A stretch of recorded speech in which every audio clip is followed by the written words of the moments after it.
Elle gère son budget sur les réseaux sociaux et donne des conseils à ses abonnés. La Rouennaise Angélique Auffrère est devenue influenceuse en budget familial. Bonjour.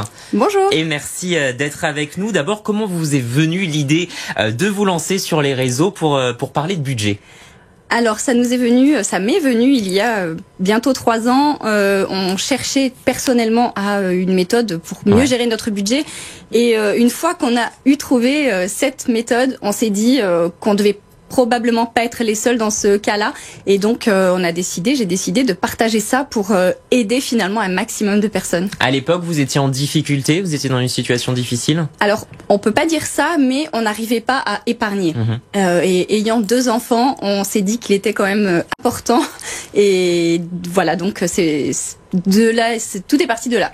Parce que vous ne trouviez pas d'application pour faire ce que vous faites aujourd'hui, ça n'existait pas ? Alors, on a essayé des applications, on a essayé plusieurs façons digitales, mais ça n'a pas fonctionné. D'accord. Donc vous vous êtes lancé. Qu'est-ce qui manquait à ces applications pour qu'elles soient satisfaisantes à vos yeux ? Alors, je pense que c'est vraiment le côté concret que l'on a avec cette méthode-là qui finalement nous manquait. Qu'est-ce que vous avez donc décidé de mettre en place ? Qu'est-ce que vous proposez ? Donc moi je partage la méthode des enveloppes, comme on dit. Donc l'idée est de tout payer en espèces. Alors on parle des dépenses du quotidien, de catégoriser ces dépenses et de les budgétiser et de tout payer en espèces. Alors expliquez-nous quel est votre budget et comment vous le gérez très concrètement au quotidien ou à la semaine, vous allez nous dire ? Alors oui, en effet, je le fais à la semaine puisque on s'est rendu compte qu'au mois, on avait quand même tendance à dépenser plus en début de mois et à la fin, se retrouver finalement un peu juste. Et donc, on a décidé d'essayer à la semaine et finalement, ça fonctionne très bien puisqu'on a la même somme chaque semaine jusqu'à la fin du mois. D'accord. Alors, vous nous avez ramené vos portefeuilles.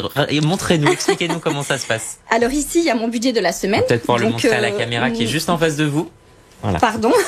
Donc mon portefeuille avec mes enveloppes de la semaine, donc avec les dépenses du quotidien, alimentation. Ici, on a les loisirs, divers.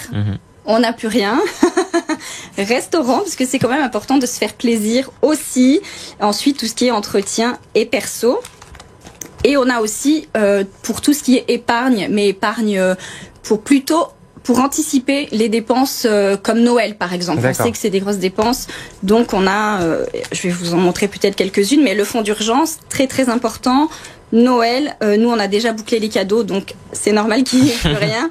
La rentrée scolaire, qu'on prévoit déjà pour l'année prochaine. D'accord. Donc, l'idée est là, finalement. Beaucoup d'anticipation aussi. Exactement. Est-ce que la situation actuelle, avec l'inflation, l'augmentation des coûts de l'énergie, ça a été d'autant plus compliqué pour vous ? Est-ce que ça a ralenti votre budget ? Alors, en termes d'énergie, pour le moment, pas vraiment. On va attendre de voir comment on va être mangé, on va dire, début d'année prochaine. Mais c'est plus au niveau des courses, finalement, où on voit vraiment l'augmentation du budget alimentation. Ouais. On va voir concrètement ce que vous faites sur les réseaux avec cette petite vidéo qu'on doit voir tout de suite.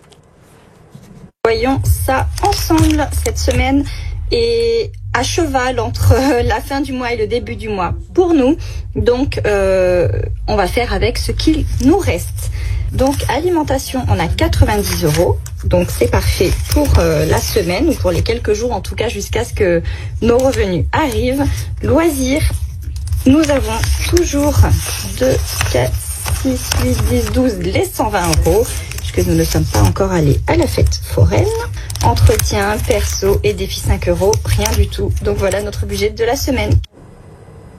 Alors le budget alimentation, là on le voyait à l'image, ça représente combien par exemple pour les enfants ? Alors pour la famille, on est à 90 € par semaine, sachant qu'on fait beaucoup de choses maison, on prévoit les menus à l'avance, ça aide, on fait la liste de courses, voilà, on a mis plusieurs petites choses en place pour vraiment rester dans ce budget-là. Pourquoi privilégier les billets, la monnaie plutôt que les virements par exemple ? Alors tout ce qui est charges fixes, tout ça c'est prélevé. D'accord. Mais pour les dépenses courantes, je trouve que ça rend l'argent, la dépense plus concrète.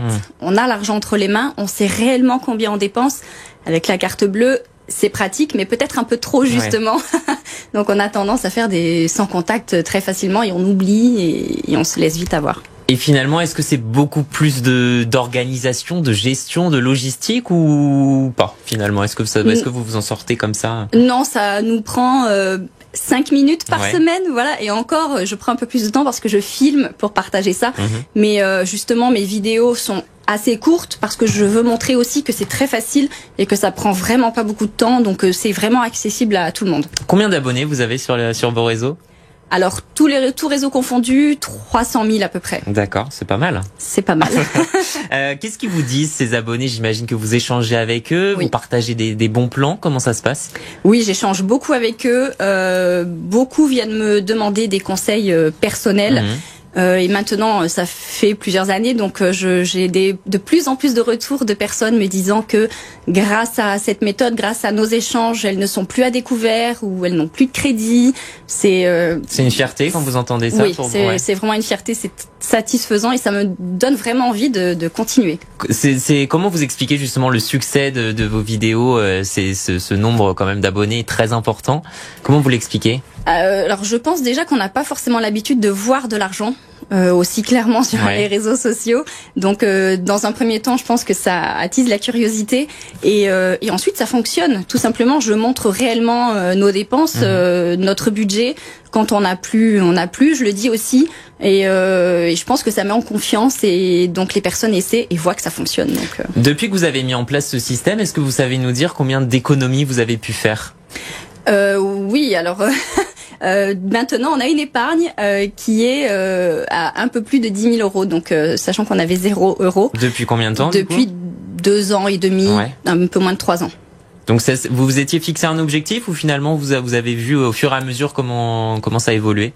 Alors on a des objectifs, oui, personnels. Je trouve que c'est très important quand même d'avoir des objectifs. Ça motive et ça nous permet de continuer.